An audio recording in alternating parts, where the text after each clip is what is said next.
Howdy, gentlemen. Your favorite commissioner coming at you for a late edition of the League 10 weekly recap.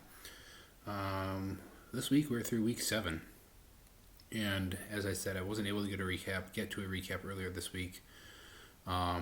Nick tried getting after it, but I'm sure they're plenty busy, as we all are. So instead of doing a recap on Tuesday, we're doing a recap on Saturday, right before most of our games get played tomorrow. So we'll have a quick turnover between weeks 7 and 8, but that's okay. And there was a little tidbit that asked or recommended or suggested or said that the recaps were getting a little kind of milk toast, kind of just, nothing too exciting. So it's been a little extra time this week to try to come up with some talking points for each team. So spent about 15 minutes, went through and found some little talking points, like I said, for each team. So maybe some tidbits about your team that you did or did not know. But either way, something to spice it up, even if it's just a little bit. So going through last week's matchups, I would say overall, honestly, considering the scores that we've had this week, or this year, I should say, had a pretty overall low-scoring week. We all, doing some very quick math in my head, we all finished within, what would that be, 35, 38 points of each other. So, really, overall, not that crazy, considering some of the weeks some of us have had. We've had people finish below 100. We've had people finish in the 220. So,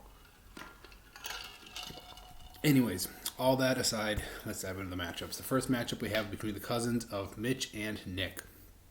And let me pull up my notes here. So, Mitch, the notes that I have for you, you are on a 3-game losing streak, which means you won your first 4 games of the year, which, can't do any better than that in the first 4 games. But you've been on a little bit of a slide. You lost to Nick 135 to 116. Let's take a look at the matchup here. You had Tom Brady. Mitch had Tom Brady at 24 points, and that was it worth mentioning. He had D. Johnson. That's got to be Duke Johnson, right? Duke Johnson, D'Ernest Johnson. God, everybody remember Duke Johnson? God, he was my guy. D'Ernest Johnson got him 24 points on his bench, as well as Joe Burrow got him 28 points on his bench. I think I've said this in the past, Mitch. You obviously know that you need to start Joe Burrow over Tom Brady. Joe Burrow is having a sneaky, really good year this year. The other note that I have on Mitch's team is, and this is a little skewed, but it's still true, I think, even without this little, asterisk, is Mitch actually has the highest scoring defense out of anybody this overall encompassing this year in Arizona. Now, granted, Arizona played last night, and they got him, I don't know how many points they got him last night. But even so, Arizona has a pretty hefty lead on defensive points. So, Mitch, congratulations on having the highest scoring defense of the year. Nick, on the other hand, 135 points, like I said. Also, I should say Mitch 4-3 and in 5th place. Nick 3-4 with his win this week, up to 8th place. Let's take a look at Nick's team. He had Aaron Rodgers, 25 points. Mike Evans got him 32 points. Mike Evans was scored the 4th most points last week. So congratulations to Nick on having a top 5 scorer of the week on his team. Cordell Patterson, who plays multiple positions, didn't even get him 20 points, which is not good. Jalen Hurts on his bench, 24 points. So both teams had a fair amount. Mitch had 72 points on his bench. Nick had 50, which, obviously you can't start all those guys, but I feel like that's a fair amount of points on your bench, especially for Mitch when he has 72 on his bench and 116 on a starting roster. So, anyways, that was that matchup. Let's move on to the next one. Also, sorry, I should do this as well. Magic numbers, updated those as well. Mitch, you have a magic number of 6. Nick, you have a magic number of 7. Next matchup we have between... keeps going back to week 8. Between Perk and Brandon. And Perk, congratulations. You got the win this week, 143 points to 139 points. So, pretty close matchup. Only a difference of, 5 points or whatever that is. Let's dive into the matchups here really quick. Perk. So, it was a good idea to start Sam Darnold against the Giants. 3 points. Well, 4 points, whatever. 3.5 points. He had Chris Godwin get him 25 points. A.J. Brown got him 27 points. Or sorry, this is Brandon's team. My apologies. Perk did not start Sam Darnold. Brandon did, and still won. Perk, you suck if you lose to a team that starts Sam Darnold and only gets 3.5 points. Brandon, Chris Godwin, 25 points. A.J. Brown, 27 points. Alvin Kamara, 34 points. Alvin Kamara was the third most point getter last week, so congratulations to Brandon on having top 3 guy on his team. Nothing on his bench worth mentioning. The one thing I have to mention about Brandon's team, and there's several reasons I need to mention this, but I think all of us can agree that, despite Brandon being 5-2 and in second place, his team is dog shit, and here's why. He has the 8th, out of 10 people, he has the 8th most points, and he's still in second place. I have 1 win, and I have more points than Brandon. So just let that sink in. He also has the fewest amount of points scored against him by almost 100. He has 700 and some odd points, and the person who has the second least points is trailing him by almost 100. So, congratulations, Brandon, on being in second. I would not write home about it. Perk lost 4-3 and in 4th place. Take a look at his team. Oh, neighbors are home.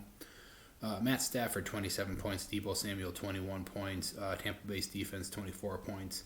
Nothing really to talk about on his bench. Perk's little note that I came up with is, other than his kicker, Perk has a position player, so like a quarterback, a wide receiver, running back, tight end, etc., defense. Other than kicker, he has a player in the top 6 ranking of fantasy points scored this year. So, it's good.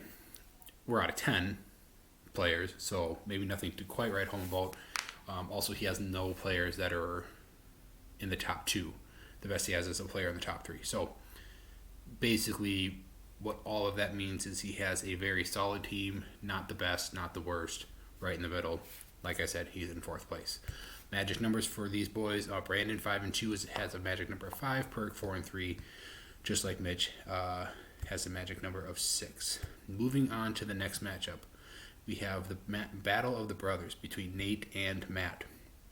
And these matchups are actually kind of fun to watch because both of these boys are in the top part of our rankings.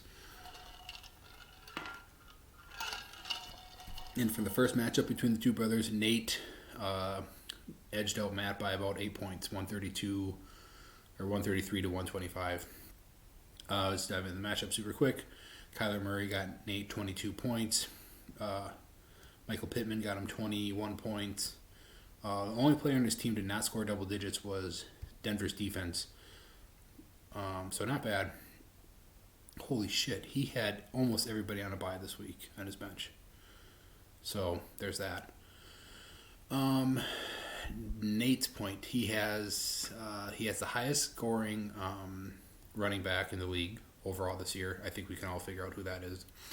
And again, this point is a little skewed because this player played last night. But Kyler Murray is actually, as of through last night, is the highest scoring quarterback. So after Monday, that might not be the case. But still, the fact that Kyler Murray is a top even 3 scoring quarterback overall, not bad. So congratulations to Nate on that. Matt, on the other hand, had Patty Mahomes get him 8 points. I mean, it sucks when you have, Kansas City guy at the helm implode against Tennessee. He had Damian Harris, 25 points. He's been pretty sneaky this year, or the last few games, I should say. Matt's point that I have for him is 2. Actually, he has the highest scoring tight end out of anybody this year, which, Kelsey, great that he has Kelsey, but doesn't surprise anybody that Kelsey is the top scoring tight end of the year.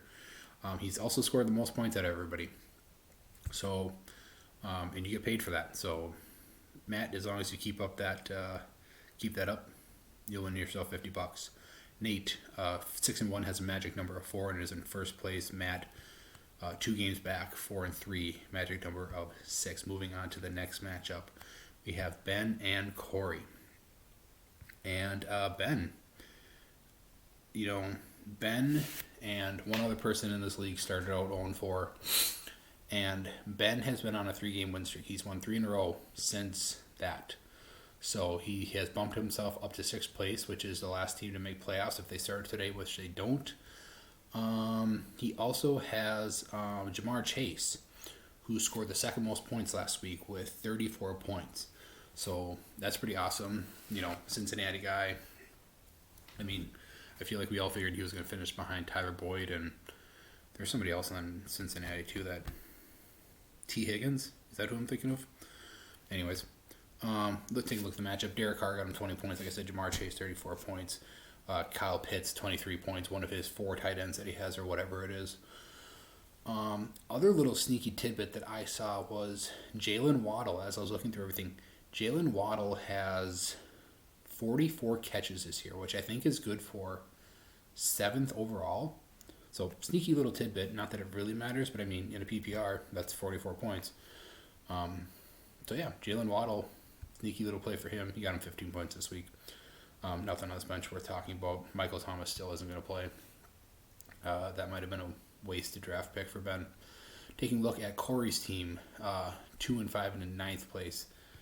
I'm sorry if I didn't say this. I guess I kind of assumed you all knew what I was talking about. With Ben being on a 3-game win streak, he won this week, 140 to 133. Corey, 23 points from Lamar Jackson, 25 points from Terry McLaurin, and that's it. And for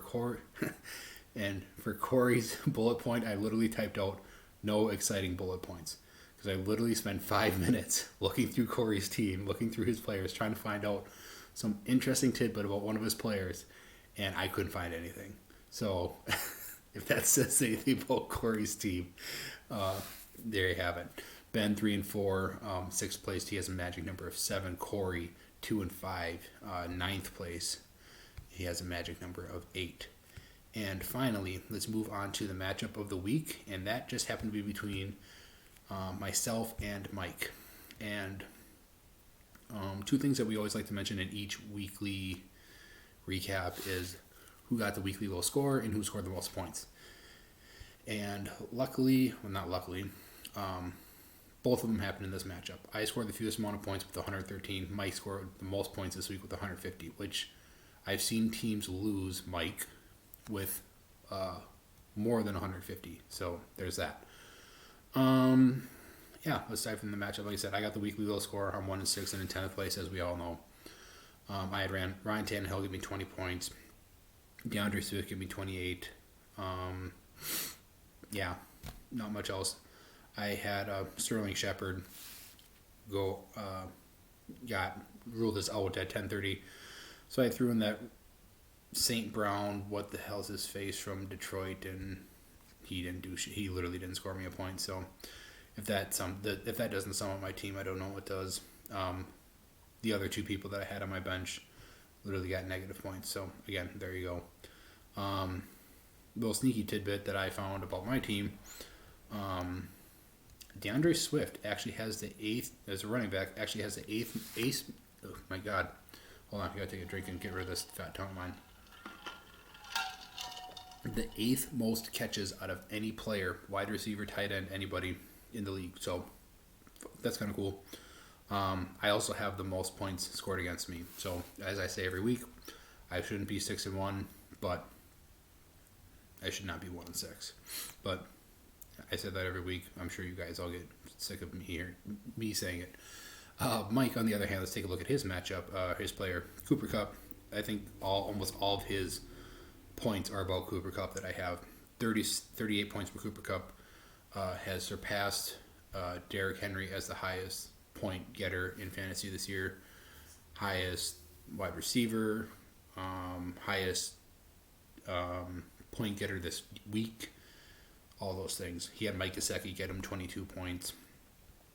Just one player get under, or not get him double digits, was his kicker, Justin Tucker, who I think is his. Yeah, Justin Tucker, actually, that's the other bullet point that I have of his, is that Justin Tucker is the biggest point getter of kickers this year. So congratulations to Mike on having the highest scoring kicker of the year. So that's it. So obviously we know what happened last night. Green Bay minus everybody, including Devontae Adams, which I think is Nick has Devontae Adams. No, Nick does not have Devontae Adams. Who has Devontae Adams?